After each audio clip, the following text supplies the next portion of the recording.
ಜೀತ ಮುಕ್ತರಿಂದ ಬೃಹತ್ ಸುಡು ಬಿಸಿಲಿನಲ್ಲಿ ಪಾದಯಾತ್ರೆ. ಶಿಡ್ಲಘಟ್ಟ ತಾಲೂಕಿನ 500ಕ್ಕೂ ಅಧಿಕ ಜೀತ ಮುಕ್ತರಿಂದ ಪಾದಯಾತ್ರೆ. ದಿಬ್ಬೂರಹಳ್ಳಿಯಿಂದ ಶಿಡ್ಲಘಟ್ಟ ತಾಲೂಕು ಕಚೇರಿಯವರೆಗೂ ಪ್ರತಿಭಟನೆ. ಚಿಕ್ಕಬಳ್ಳಾಪುರ ಜಿಲ್ಲೆ ಶಿಡ್ಲಘಟ್ಟ ತಾಲೂಕು ಸುಡು ಬಿಸಿಲಿನಲ್ಲಿಯೂ ಪಾದಯಾತ್ರೆಯಲ್ಲಿ ಭಾಗಿಯಾದಂತಹ ವೃದ್ಧರು. ಸುಮಾರು 600ಕ್ಕೂ ಅಧಿಕ ಜೀತಗದಾಳುಗಳಿರುವ ಶಿಡ್ಲಘಟ್ಟ ತಾಲೂಕು ಕೇಂದ್ರ ಹಾಗೂ ರಾಜ್ಯ ಸರ್ಕಾರದ ವಿರುದ್ಧ ಧಿಕ್ಕಾರಗಳನ್ನು ಕೂಗಿ ಆಕ್ರೋಶ.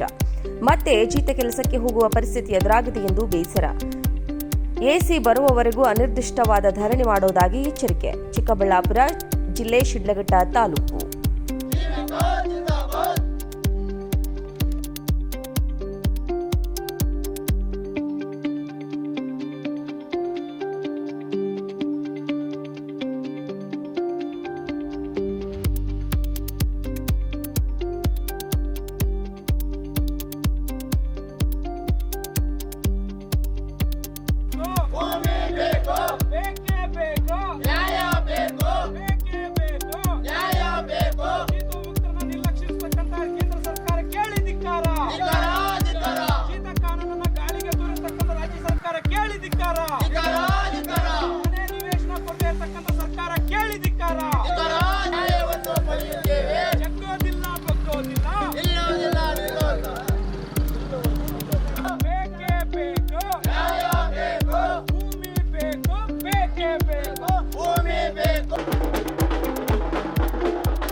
ಜೀವಿಕಾ ಜೀತ ಮುಕ್ತಿ ಕರ್ನಾಟಕ ತಾಲೂಕು ಸಂಚಾಲಕ ಶ್ರೀನಿವಾಸ್ ಅಂತ ಮಾತಾಡ್ತಾ ಇದ್ದೀನಿ.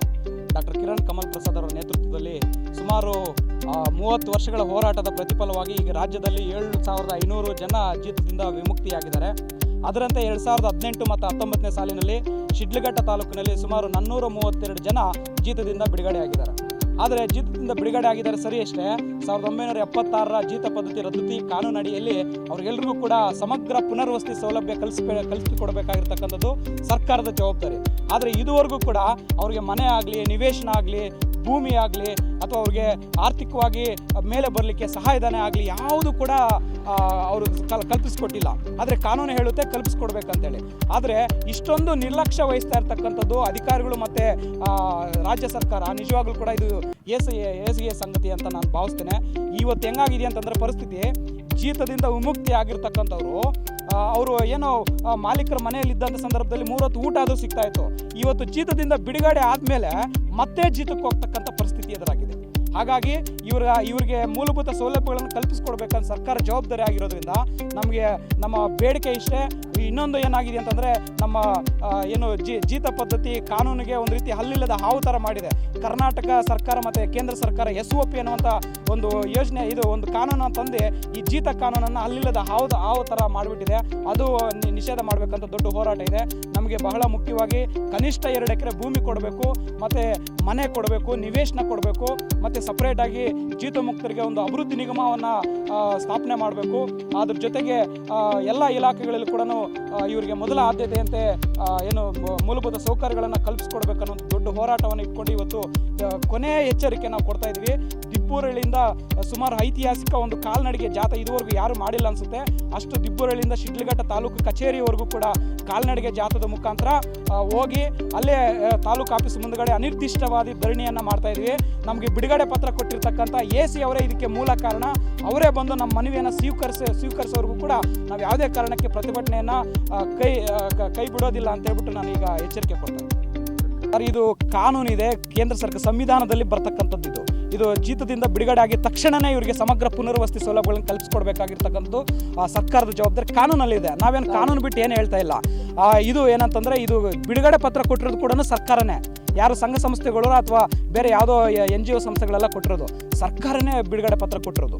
ಹಾಗಾಗಿ ಇದುವರೆಗೂ ಕೂಡ ಸೌಲಭ್ಯಗಳನ್ನು ಕಲ್ಪಿಸಿಲ್ಲ. ಹಾಗಾಗಿ ಆ ದೊಡ್ಡ ಒಂದು ನೋವು ನಮ್ಮಲ್ಲಿದೆ. ಇವತ್ತು ಶತಾಯಗತಾಯ ನಾವು ಸರ್ ನಮಸ್ಕಾರ ಎಲ್ರಿಗೂ. ಇವತ್ತು ನಾವು ಇಷ್ಟು ರೋಷದಿಂದ ಈ ಬಿಸಿಲಲ್ಲಿ ಇಷ್ಟು ನಾವು 35 ಕಿಲೋಮೀಟ್ರ್ ಪಾದಯಾತ್ರೆ ಮಾಡ್ತಾ ಇದ್ದೀವಿ.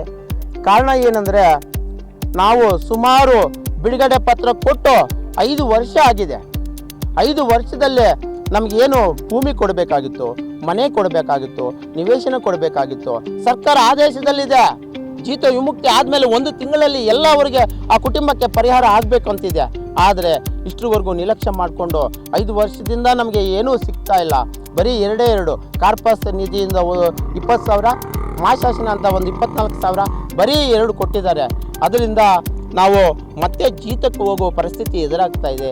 ಇದು ಆಗಬಾರ್ದಂದ್ರೆ ನಮ್ಮ ಕರ್ನಾಟಕದಲ್ಲಿ ಜೀತ ವಿಮೋಚನೆ ಆಗಬೇಕಂದ್ರೆ ಸರ್ಕಾರಗಳು, ಅಧಿಕಾರಿಗಳು, ನಮ್ಮ ಇವರು ಎಲ್ಲ ಸೇರಿಕೊಂಡು ಈ ಜೀತ ಪದ್ಧತಿ ನಿರ್ಮೂಲನೆ ಆಗಬೇಕು. ಇದು ಒಂದು ಅನಿಷ್ಟ ಪದ್ಧತಿ. ಸಮಾಜದ ಕಟ್ಟಕಡೆ ವ್ಯಕ್ತಿ ಈ ಜಿದ್ದಾಳ್ ಅಂದರೆ ಇಂಥವರಿಗೆ ಇವಾಗ ಮನೆ, ಸೈಟು ಇದೆಲ್ಲ ಪರಿಹಾರ ಸಿಕ್ಕಿದ್ರೆ ಅವರು ಸ್ವಂತ ಜೀವನ ರೂಪಿಸ್ಕೊಳ್ಳೋಕ್ಕಾಗುತ್ತೆ. ಅದೇ ರೀತಿ ಅವ್ರ ಮಕ್ಕಳು ಯಾರೇ ಓದ್ತಾ ಇದ್ರೆ ಫಸ್ಟು ಅವರಿಗೆ ಸರ್ಕಾರ ವಸತಿ ಶಾಲೆಗಳಲ್ಲಿ ಸೀಟು ಅವ್ರಿಗೆ ಅವಕಾಶ ಕಲ್ಪಿಸಬೇಕು. ಮತ್ತು ಆ ಕುಟುಂಬದಲ್ಲಿ ಒಬ್ಬರಿಗೆ ಉದ್ಯೋಗ ಅವಕಾಶವನ್ನು ಕೊಡಬೇಕು. ಮತ್ತು ಈ ಜೀತದ ಸಪ್ರೇಟು ನಿಗಮ ಮಾಡಬೇಕು.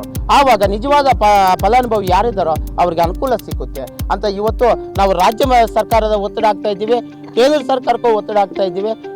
ಇದೆಲ್ಲ ಇಟ್ಟುಕೊಂಡು ನಾವು ಈ ಧರಣಿ ಕಾರ್ಯಕ್ರಮ ಪ್ರತಿ ಕುಟುಂಬಕ್ಕೆ 2 ಎಕರೆ ಜಮೀನು ಕೊಡಬೇಕಂತ ನಾವು ಜಾಸ್ತಿ ಬೇಡಿಕೆ ಇಟ್ಟಿದ್ದೀವಿ ಸರ್. ಆದರೆ ನಮ್ಮ ಹೆಸರು ಸರ್ ಕರ್ನಾಟಕ ಜಿದ್ದಾಳು ಮತ್ತು ಕೃಷಿ ಕಾರ್ಮಿಕರ ಒಕ್ಕೂಟದ ನಾವು ರಾಜ್ಯ ಗೌರವಾಧ್ಯಕ್ಷರು ಸರ್.